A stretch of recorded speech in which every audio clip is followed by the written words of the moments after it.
అట్లయితే నా బర్రెని పట్టుకోరా. పట్టుకుంటలేరా ఏయిరా.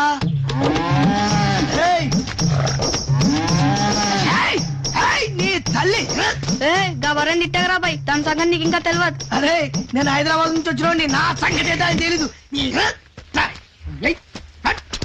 ఇప్పుడు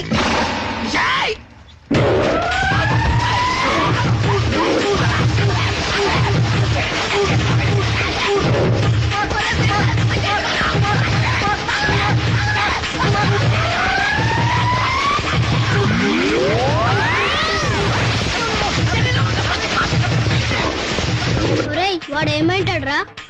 నా బర్రె ఖాతాలో ఇంకొకటి బలి. హైదరాబాద్ నన్ను చూడకుండా మీ ఊరి పొలాలని తిప్పుతావే, కోసి కారం పెడతా నీ తల్లి.